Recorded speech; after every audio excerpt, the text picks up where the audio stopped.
Hey guys, welcome to the last diary entry, finally. And today we're just gonna talk about professional development activity. So this diary entry is mainly focused on my performance as a filmmaker in a professional film set. People always ask me, why do I want to do film? And I can never have a great answer for it. I enjoy all those hardworking moments where you have to sacrifice some sleepless nights and wake up really early in the morning just to go to a film set at 4 a.m. Creating something that you never thought you can do is something magical. It's so hard to explain the feeling of it, and doing it with your friends, especially your crew members and people around you that are is also as passionate as you are, is the most amazing feeling you can ever have. So when people ask me if why do I do film, why do you want it to be your career, I honestly don't know. It's just I enjoy making stories, and the process of making a story is beyond an explanation. So the first question here asks, evaluate your attitude in the working environment or working with a small group on a major project at TAFE. What is your attitude like? What could you do to change better your attitude? So I feel like my attitude is mostly wanting to make everyone happy. I am that person who cares emotionally and technically with things. So if, for example, someone doesn't know how to do camera, I would go to them and then I'll ask, hey, is there any issues? Do you want me to help? Most likely I come out in the wrong way, making them feel like they don't know what they're doing and I know everything. It's not my intention bringing them down. It's just I enjoy working together to problem solve something. And yeah, what would I change is most likely the way I come up to someone, because we're in a stressful environment where we're all under pressure with time and money. I usually go to people who wanting help but never ask for it, and can come out in a wrong way where, hey, I want to take over your role, which is not my intention. Again, it's just I just want to help, and what they think is that I know better than them. It just creates a bad thought in their brain throughout the whole production, and I don't want to bring people down in that emotion. So I guess I would change the way I approach the people for asking for help. Number 2 is reflect on what you think you know about filmmaking and what you might not know about filmmaking. Make 2 lists what you know and what you didn't know. So what I know is everyone is doing something in film. Every role in a film is important. The credit roll that comes out from the film at the end, every single one of them did something. Either it's a small thing or it's something super simple. They helped. They created a story with us together, and I know for a fact that all the people that contributed to the film gave their 100%.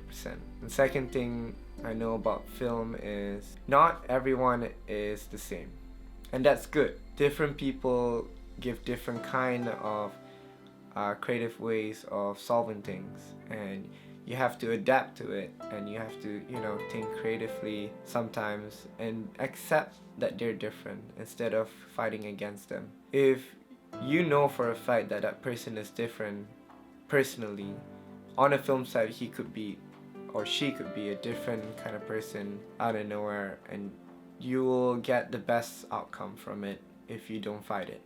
Let it go, let it flow through the whole film experience, and you'll create a film that you enjoy doing, and also you can just say that I made that film. The things I still don't know about film is how to get location and money.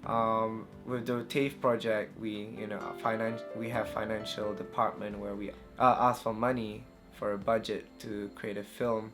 They will ask for certain things where you ask for documents and stuff to support our pitch to create that film. And I still don't know how to, in a way, prepare all the documents and get that pitch right, to get a supporting budget for the film.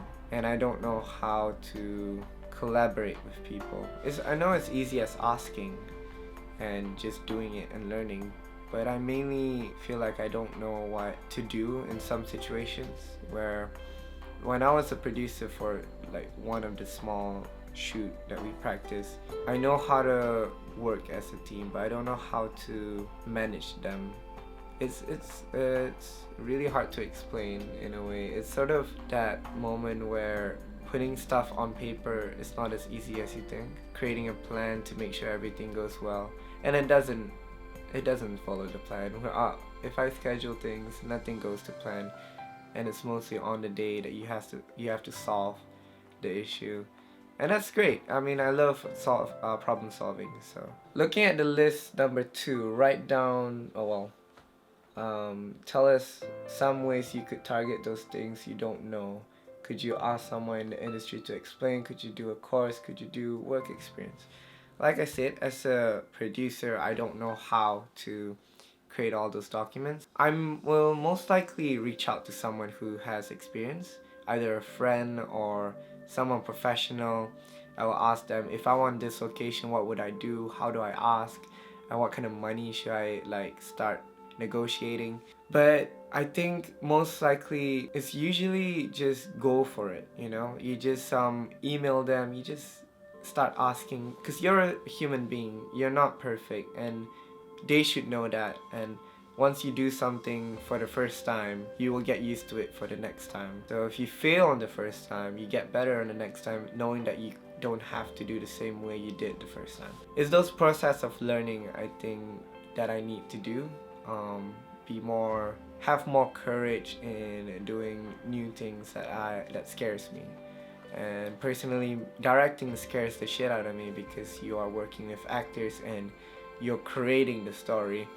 And at first, I didn't really want to be a director. I actually just wanted to be those small roles. But since we have to have a HOD for our assignment, I decided to do a directing role because it's more challenging. Something I don't know how to do, and now I enjoy it.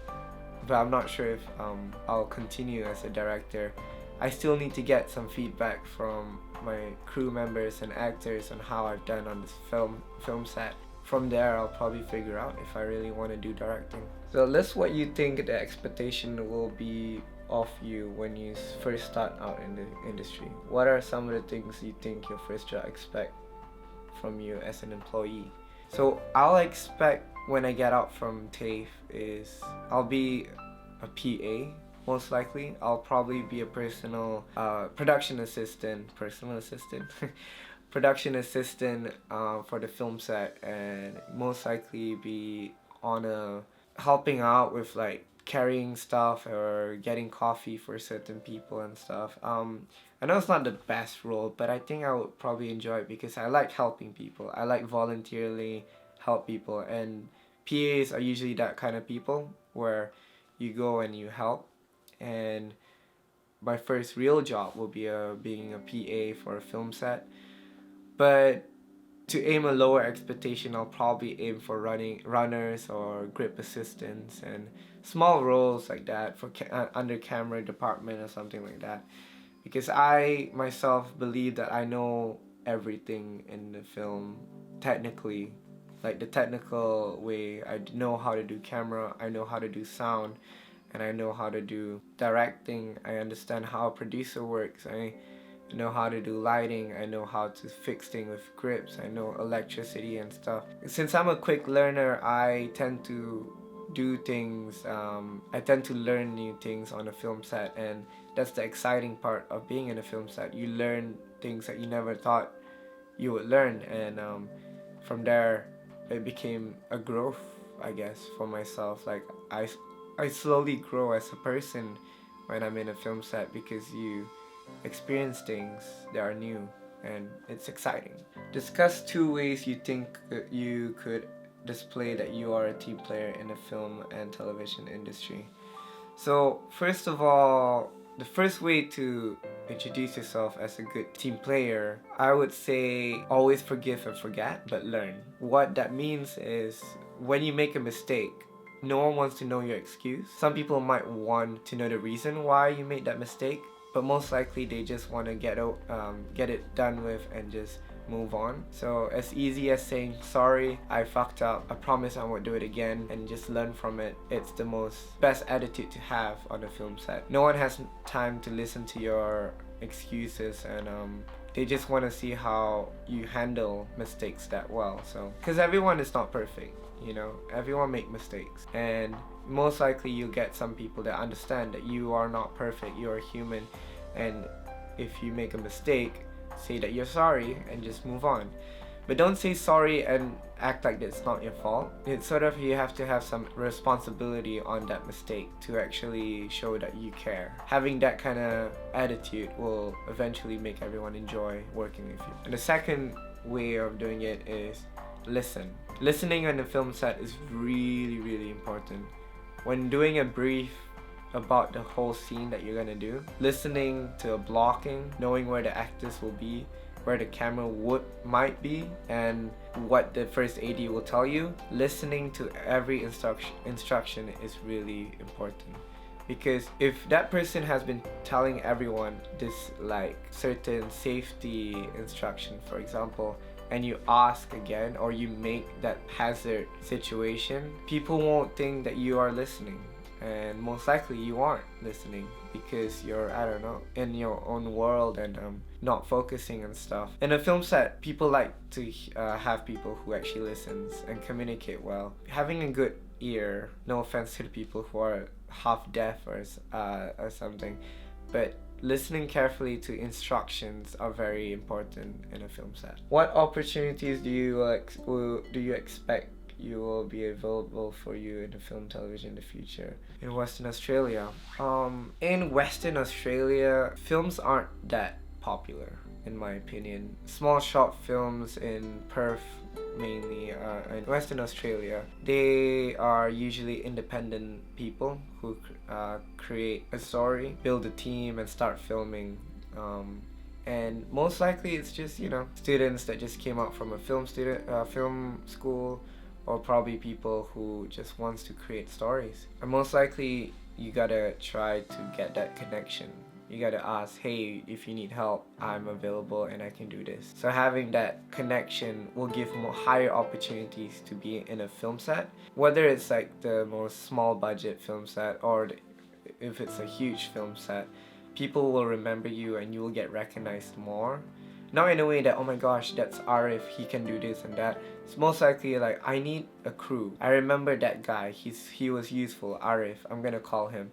So those kind of small things where you work with people in a film set, they will start to remember that you are also a filmmaker, and they'll contact you and reach out. And if you're lucky, a producer from a big company would actually call you and ask if you want to join the team to create a film and stuff. Yeah, starting slow and starting small with small people to people who also enjoy creating stories and film, it will give you a higher opportunity for it. So just remember, when on a film set, you check your attitude, be reflective, assess your performance of your job or your role, find out your supervisors or someone bigger than you, expectation of them, get feedback from others is very important too, so you know what's your flaws and what's your strength, and getting that information will help you learn faster and learn more about yourself and what you could do to make things better.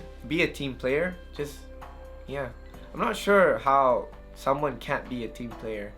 I can't imagine that, because I really enjoy working in a team, and people who can't work in a team are most likely a very secretive people, or like, not to say introverts, but more likely they're protecting themselves, where I would sacrifice some moments for my friends and my crew because I really enjoy making people happy. And always plan ahead. Even the slightest thing where you're gonna go to a house and you're just gonna film one small thing, plan ahead. Make sure you have it all in a document, because when people ask you, what are we gonna do? You have proof, you have a schedule that you're gonna do, and people will be more, you know, grateful with that information, because you don't have to repeat yourself many times to people who aren't listening or actually giving a damn about the film. So, and that's it. This is the last diary entry. Holy shit. I really enjoy doing this. I would like to say thank you, Christy, for making this assignment, because it's honestly, I was procrastinating this assignment for so long, and mainly because I'm always nervous in front of a camera. But after doing it for almost like 10 times, I really enjoy talking to the camera and actually sharing my opinion with things. And I think I'll probably do more of this now. Yeah, I'm not sure what I'm gonna talk about, but I really enjoy putting a camera up and talking to you guys who's listening to me. And I like to also thank you for all of you who's watching. And if you really enjoy what you're watching, please let me know on the comment, because I really want to know what I could do in the next video and stuff. And if you have any recommendations what I could do, let me know, and I'll probably do it. Because I want to make you guys feel enjoyment and like entertain you guys. This is the main reason why I want to continue. And also it's a good reflecting moment, because you're talking to a camera, but you're slowly talking to yourself most likely. You're slowly realizing that stuff you've done, it's amazing, and it's like a therapy session for myself. It's like meditating in a way, where you're thinking out loud and putting on record and sharing it with other people. So yeah, thanks again. Check out my social media. I do some photography, and that's behind the scenes of some films I do and all. Yeah, and let me know what you guys think about this video, and what's your thought about being professional on a film set. And I'll see you in the next video. Thank you.